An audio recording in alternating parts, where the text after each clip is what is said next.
everyone, welcome to week 2 of our fall knit along featuring What Shall We Wear. We've got the 2 different shawls here on display.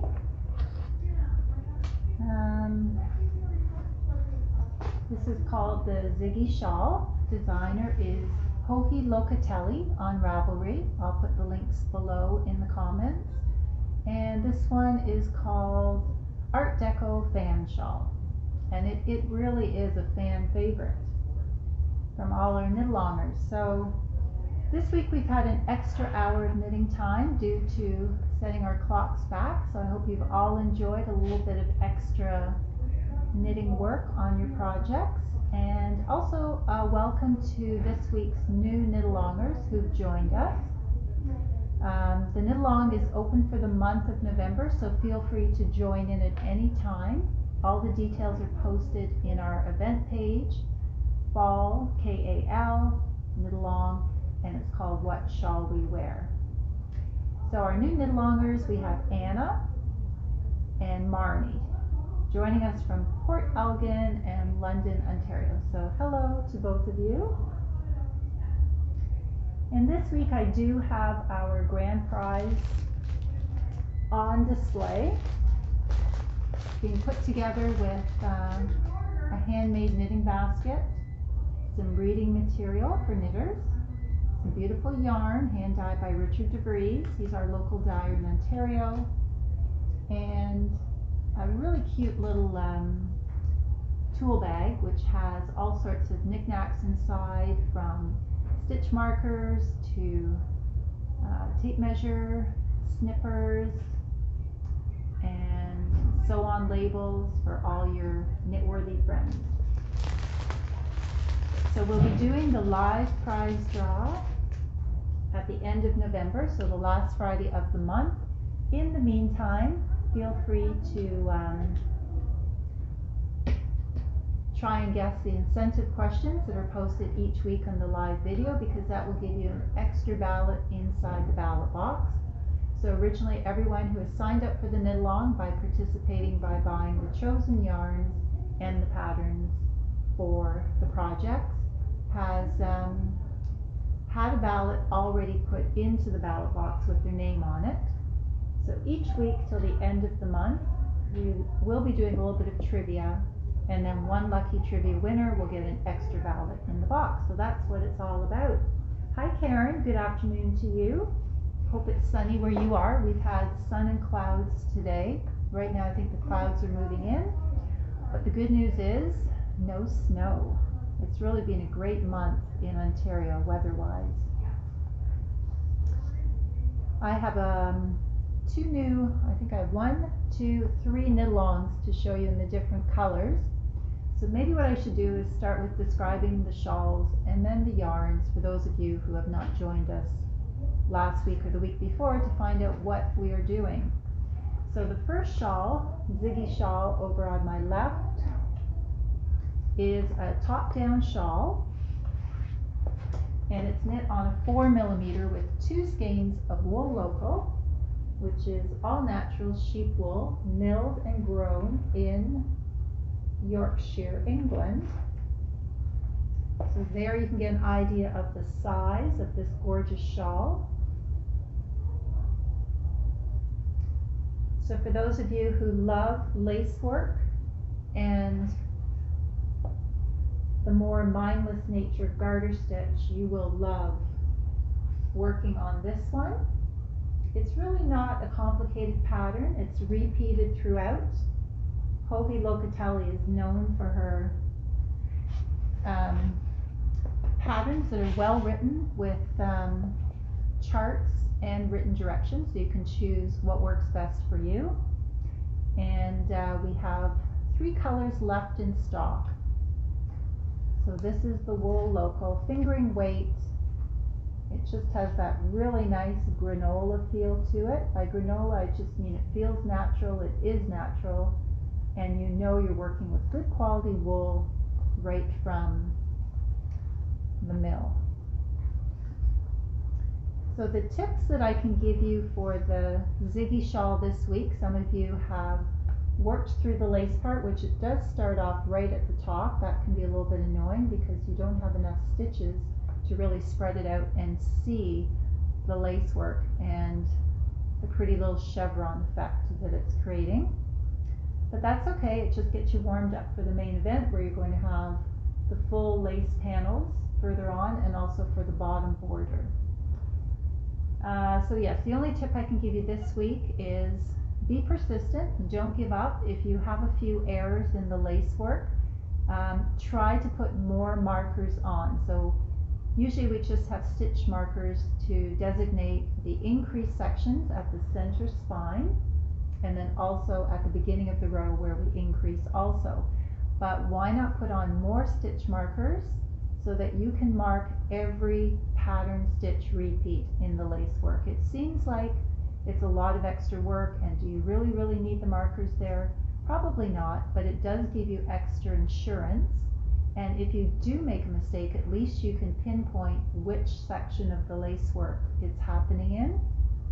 And the good news is that every wrong side row of the shawl is a purl row. So if you're making a mistake and you're losing a stitch somewhere but you're not sure where, the first place to look is at the yarn overs on the previous row. So if one section of the lace repeat is missing a stitch, I always check right away for my yarn overs, and if I missed a yarn over or it's fallen off the needle, like they sometimes do mysteriously, then it's easy to pick it up right above where it should be on your purl row, because it's not a stitch yet until you purl across. So you can just lift the bar up on your needle, and that will save you 10 or 20 minutes of undoing a row and a half. So the Art Deco Fan Shawl is a design by Maria Lee. I'll put the link down below in the comments, and it is consisting of modular knitting, which might be a little bit scary at first, but it's really as simple as doing the heel of a sock and picking up along the side of a heel. That's all you're doing. You're knitting one fan motif, casting off at the point, and then you're picking up stitches for the next and the next. So you're building up in layers.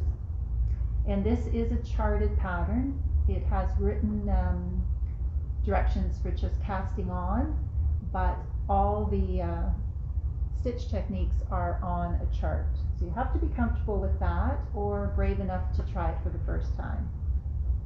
So this week I will demonstrate how to pick up. Last week I demonstrated how to pick up along the side edge of the first fan.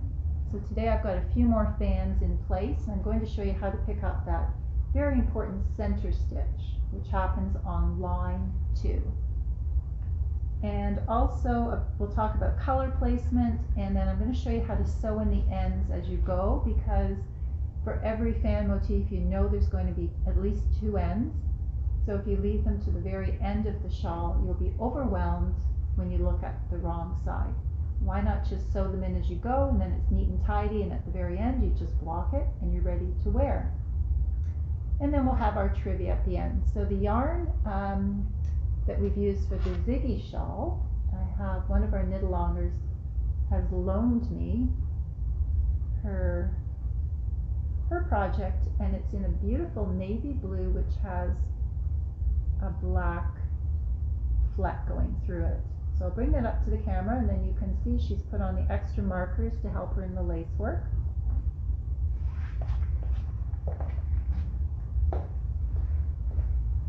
So it's the type of color you have to look at closely to see the black undertone. So she's also put on a progress marker to remind her which is the right side of the work, because when you look at this particular pattern you see so much garter stitch. It really looks almost the same on the reverse side. So she started at the top, she did her neat little garter tab which fills in the gap and it makes a nice straight edge there. And then she's worked through the first lace panel. You'll see here the little curly fibers of the sheep are still in the yarn. So she's worked through the first lace panel repeat, and then the garter stitch repeat, and she's now into the second lace panel repeat. She has to go through another section of garter stitch, another lace panel, another garter stitch section, and then the final lace panel becomes the border and the picot bind off. And she has barely even used much of the first skein, the 100-gram skein. So she has put on the extra markers, not only to mark the increase section on the spine, but also to mark her pattern repeats.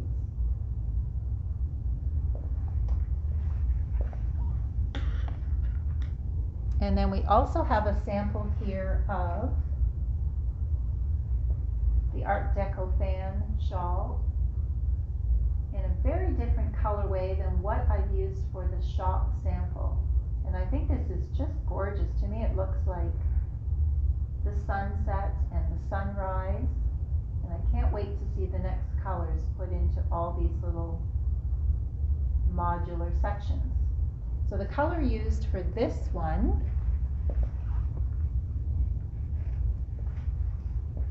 is one of the newer colorways. So you can see there are shades of turquoise still to come, the green, the yellow, and we've seen a little bit of this so far, and the coral, and that pretty soft gray. So that's one of the colors. And then we also have a knit-alonger who posted her colors. I think she's knit up about 2 lines of the Art Deco Fan Shawl in this beautiful bright rainbow colorway, and that is on the events page. So she's gotten into the pinks, bit of the blue. I don't think she's into this peacock blue yet, but there's still a lot of fun colors that will come out of this ball. So one of these big balls is what makes the shawl on the left, and this is 200 grams or 766 yards, so it's plenty to make a shawl. And altogether we have 3 colors in stock. We have the bright rainbow color, the soft sunset color, and then this pretty blue-green, which I haven't seen anybody post a picture of yet. But if you keep checking our events page, I'm sure somebody will sooner or later.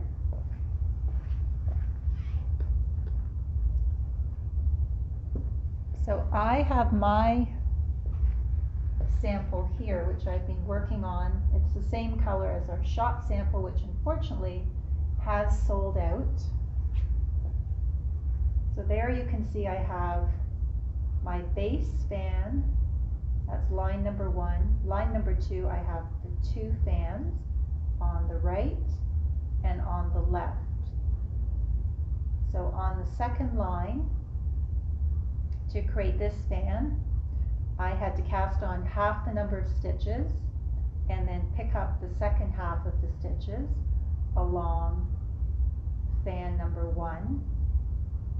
And when I've completed this fan, I moved over to the second fan of line 2, and I had to start picking up half the number of stitches along the edge of fan number 1 on line number 1, and then I cast on the second half of the stitches. So it's the same fan pattern repeated from the chart over and over. The only thing that's different is how you cast on or how you pick up. So now where I am is on to line number 3, and this will be the first fan that's actually all picked up. There's no casting on involved. So you can see here I've cast on half the number of stitches as required. No, I haven't cast on. I've picked them up. I've picked up half the number of stitches, and then the pattern will ask you to pick up 1 stitch right in the center, which I'm going to show you, and then I'll continue and pick up the other half of the stitches along this half. So that's how you fill in the gaps in modular knitting. So I am ready to pick up my center stitch, and I just wanted to point it out to you so you know which one it is. it is the final stitch that you've cast off from your very first fan, and it tends to tilt to the right, so you want to make sure you get right through the middle of it. And it is important to pick up that center stitch, not beside it, not underneath it, not above it, because that's what holds the fans together, and then there will be no holes and no stretching. So after I've picked up the center stitch, I just go back along the edge of the next fan and pick up under every 2 bars a new stitch. So that is in between edge stitch and first knit stitch. Now I don't worry about counting how many I'm picking up, I just pick up 1 stitch in every single row or every single space. And then at the end, if I end up with an extra stitch picked up, that's just filling in a hole, all I'm going to do is knit 2 together on the wrong side row. It doesn't show at all. It's better to have picked up an extra stitch than to have skipped a space and leave a hole. So I hope that helps you with the picking up of the sections. And then I'm going to get my darning needle and just show you how to weave in your ends. So I'm going to pull back what I've picked up and get rid of the needle. Okay, so this is the reverse side of the piece I'm working on. And we really want this shawl to be reversible. We don't want it to have a messy underside, because if you're giving it as a gift to somebody, they really don't know, unless you tell them, that this is the right side of the shawl. And I think it is almost as pretty on the wrong side once it's blocked. So why not weave in the ends as neatly as possible and let them have the choice. So what I'm going to do here is I'm going to use this end here and thread it up, and then I'll show you how I hide it as neatly as possible. Okay, so you can see you have a ridge where we've picked up the stitches on the right side of the work. So that is the ridge where I'm going to hide my ends. I don't sew my ends into the actual knitting. First of all, they tend to pop out. They make that section look a bit too bulky, and they can also make it look messy. So the best place to hide your end is just to pinch the layers together so that you can see that ridge is pronounced, and then stay on one side of the ridge. Don't jog back and forth. And I'm putting my needle in from the inside of the ridge to the outside, and I'm going under every bar at the edge, staying on the upper level of that ridge. And when I've sewn down about 2 inches, 1.5 to 2 inches, that's plenty, because remember, this yarn has a good grip. It has a slight fuzzy halo, and it will mat together after blocking. So there you can see it's totally not noticeable. I'm going to snip the end, and it will just blend right into the ridge.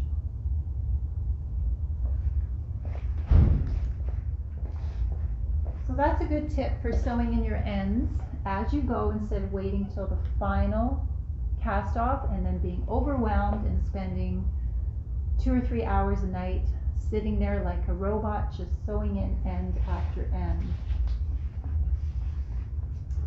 Okay, so does anyone have any questions about their shawl project? We've had more questions about this one over the last week than about the Ziggy shawl. I think a lot of you have knit shawls similar to Ziggy, you know, triangular shape, top down with the center spine. So that seems to be more straightforward. This is really kind of artful, free form. Oh, I was going to mention the color placement too. So you'll notice that with your big ball, 200-gram ball of yarn, the colors change pretty much within every fan motif. I think you might only get 1 or 2 fan motifs that just happen accidentally to be all one color, which is totally fine. It's up to you how you place the color. This one has one fan motif that's all in the coral orange, and the others change color throughout. So if you want to play with the colors, I suggest doing it after maybe line 2 is complete, because then you get a sense of how the colors are coming out. So what you can do is just jog around. You don't have to do this shawl line by line. You could easily add a motif over on the right side and then jump over and do your next motif on the left side. As long as you're connecting to one of the fans, then you can get away with that.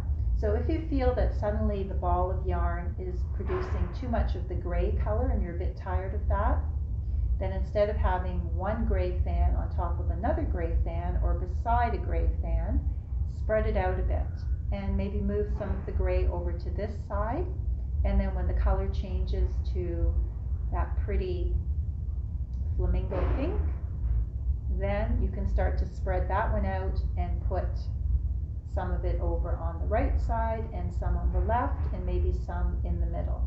So that's what I mean by color placement. It's a free form shawl, whereas a lot of shawls you just have to take the color the way it comes from the ball because you're going row after row. This one can be built up in any direction that you like, as long as two of them are connecting.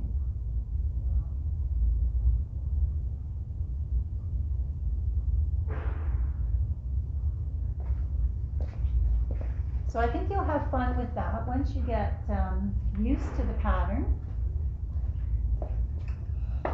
and are not so focused on reading line by line in the chart. Then you can start to move around. And also a good idea that one of our knit-alongers mentioned is to check off the fans as you do them, just so you have an idea. So you're going to have a schematic that looks like this. Each little fan is represented. Remember, we add an extra line of fans because you have plenty of yarn to do that, and you want to increase the width and the length of your shawl. So she was just recommending that we check mark each fan as we do them, and then we have an idea looking here how far we've come. So I think most of you are already onto line 2 or line 3, which is great progress. That extra hour of clock time has helped us. Hi Catherine, hi Tammy. Happy Friday to all of you. So now for our trivia. We're going to talk about the wool local, which is our pure wool that comes from Britain. And I think you'll be interested to know a little bit more about the two sheep and how they combine together and the characteristics of each. So both of them are produced from sheep fleece known as long wool sheep fleece.